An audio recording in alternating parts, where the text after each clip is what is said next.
Behind me now is my new car that I've just bought, and it is a 15-year-old BMW 1 Series. But there is one issue with this car, or maybe multiple. One, there's quite a big oil leak coming out of the oil filter on the engine, and that is going to have to be addressed because I cannot have this engine blowing up on me, especially when it's the only car that I own. After weeks of hinting at what it could be as my new car, I've actually decided to settle on a 116i E87 from 2009.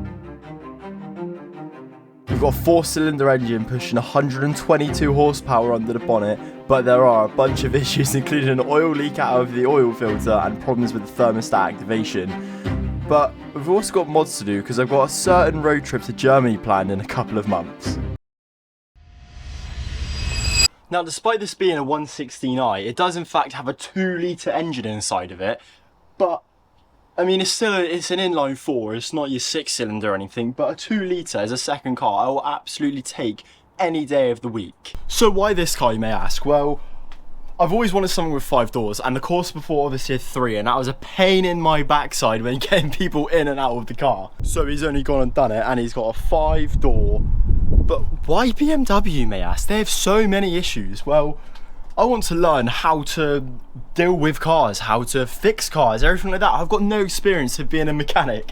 So this is going to be a new journey, and I am so excited. I cannot wait to start working on this car, especially I got a little road trip planned. At the moment we've got a reversing light out, we've got an oil pressure light that's come up, we've got an oil leak, we've got roof racks, we've got mud flaps. There's so much that needs to just be done to this car straight away that it'll be worth just, you know, starting right now. So I ain't gonna waste any more time. I'm gonna start working on these roof racks. I have no clue what I'm doing, but that's just the fun of it, right? So the roof racks I had were not factory ones, they were aftermarket ones, and at first there was just the cap either end of the bar to take off, and then after that there was a bolt that was holding the bracket onto the roof of the car.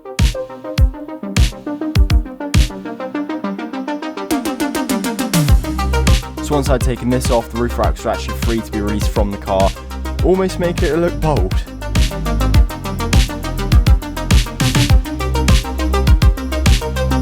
And if you're in the middle of watching this right now, then you're probably enjoying what you're seeing, so if you go down there and hit that subscribe button, I'd much appreciate it, because we've got a lot of plans coming up for this build. As I keep saying, a massive road trip planned, which is going to be amazing.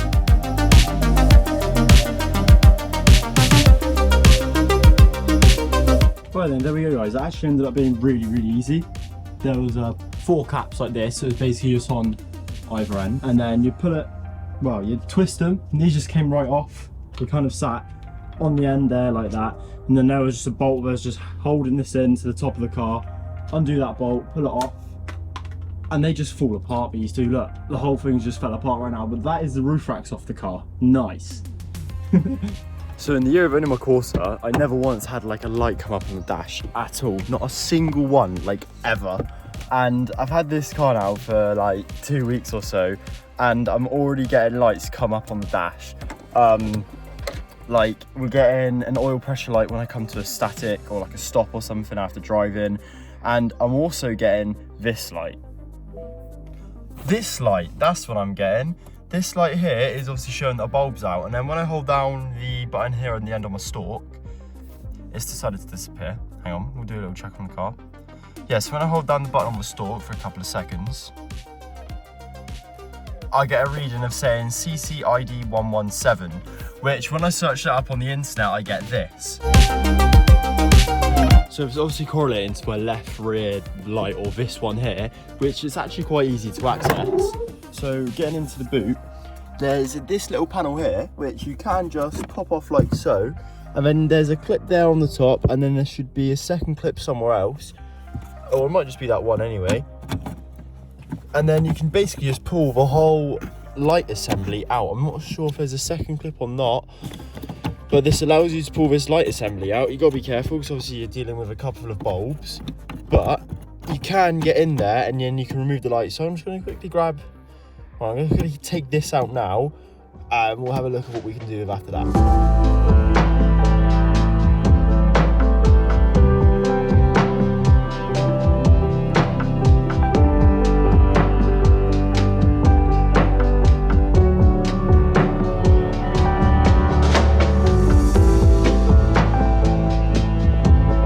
So I've actually managed to get to the back of the light after so much fiddling. This was so difficult to get out because of just the weird shape of it and how little room you have. It's so strange to maneuver out.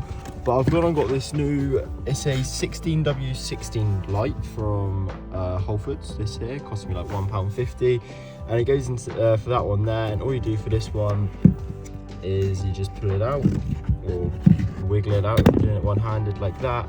And then this one just basically slots back up inside of the hole, like, as long as we've got it lined up right. But it basically, one pops out and then one just slides back in. Hopefully that'll fix our issue on the dash, fingers crossed. So before I put this light console in, I'm gonna go and actually try it on the dash first to make sure that we don't have any issues at all and the light is completely okay. So we hit the start button to turn on the ignition. I'll shut my door and that'll disappear. It looks like we haven't got a light on the dash. Once that disappears, oh, we might be okay.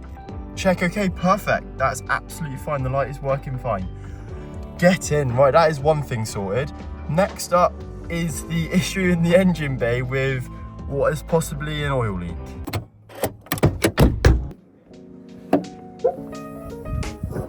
Now my car's got a 2 litre M43, which is just an inline 4 engine, and this here is my oil filter. And as I was saying, I think there's an oil leak down here on the inside of, well, the outside of my engine. It looks like it's kind of just leaking from the oil filter, almost like down here or so, somewhere. And then kind of trickling down the side of my engine. As you can see, all those wet patches down there. I took this to BMW and they came with the answer of, I need a new gasket apparently. And there's a couple of bolts, one there, and then there's these two down here, and apparently I can just take it off and take it away from the side of the engine block. And then there's a new gasket which basically sits between the oil filter and the engine, and that should stop hopefully this oil leak that I'm getting down there. Fingers crossed, but that's just what BMW said. So I ended up taking my car down to BMW like I said, and I got them to have a look over it, and they ended up quoting me on not one but 2 gaskets, and these are the ones they quoted me on. So as you can see, they ended up quoting me £9 1p each for that gasket and that gasket, and it's gonna fly away. But these gaskets were the ones that sit between the oil filter and the engine block in the engine bay, and then the heat exchange and the oil filter. Now I'm slightly on the fence with getting these gaskets because I'm not actually sure if they are the issue with what's going on with the oil leak, but there's absolutely no harm in just buying them and giving them a go and see if that fixes the problem. But there is definitely one thing I was not on the fence with when I was buying, and that is these. Now in this box are some brand new smoked out indicators to replace these horrible, like, clear looking ones that have also gone yellow. I'm hoping that these smoked ones will just help with the blackness, the smoothness of the car basically, because I feel like I've got a black car, some black indicators would definitely be very nice. Now I haven't even opened these yet, so this is going to be my raw reaction to even opening them. So let's get this quality control sticker off. Like so. We'll put you on the bonnet. And then, oh God, how does this open up? Is it one that goes like that? Yeah, there we go. Here we go, we open up. That's a fancy looking box, isn't it? This is a company, by the way, called Tectico. I found these and they looked really good online, so I'm hoping that they're really good in person too. Let's take that out. And here is one of them. Wrapped up in this. Oh yeah. They are looking awesome. Now before I get to installing these, I'm just going to show you guys a quick before of what the car looks like with the white indicators before I actually put on the new ones, which are the black ones.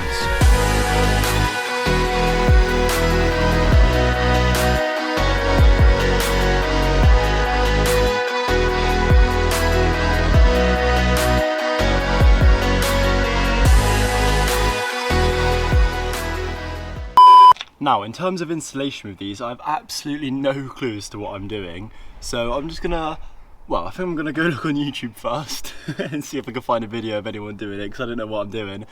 But here's a quick sneak peek of what it will look like before. Just imagine that. That is gonna look so much better. These look absolutely mint. They're new LED ones as well. I think they're sequential. So, boys, I'm so excited. Let's go. There isn't any adhesive, but there is a rubber weather seal, and if your car is 13 years old like mine, it might give you a hard time. Right, quick massive thanks to Justin Boost with over 300,000 subscribers, because he's just allowed me to, well, he's just showed me how to take one of these off. So we're gonna give this a go right now. Oh, wish me luck, boys. So removing the indicator actually ended up being really easy. I just needed a trim removal tool, and to remove it, I just needed to push it forward towards the front of the car and then put it away to release a spring.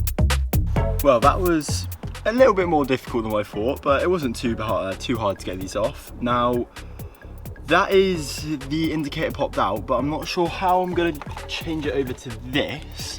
It does come with a little wiring kit. By the looks of it, this somehow has got to plug into something, and then these little wires here, I'm gonna guess are plugging into something. I'm not too sure, but we're gonna give it a go, and well, it looks like that plugs into there actually. So we'll figure it out. So I ended up pulling the indicator away from the car by unplugging the electrical cable holding it in. Right, after a bunch of faffing around, that was way harder than I expected it to be. I haven't actually put the indicator in just yet, but I'm gonna try it out first. Hopefully it works.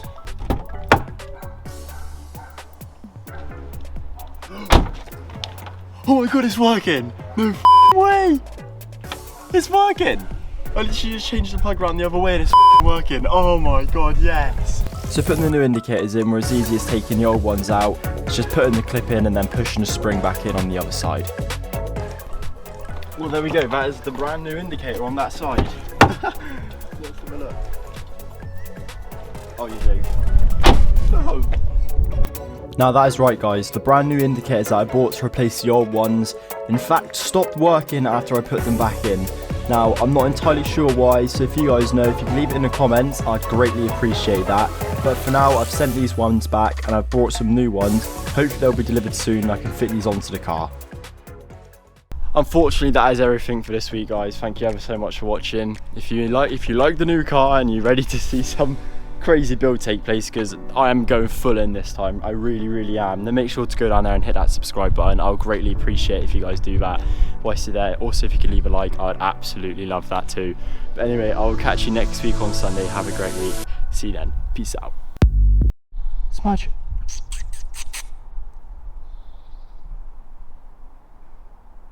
It's a leaf, mate.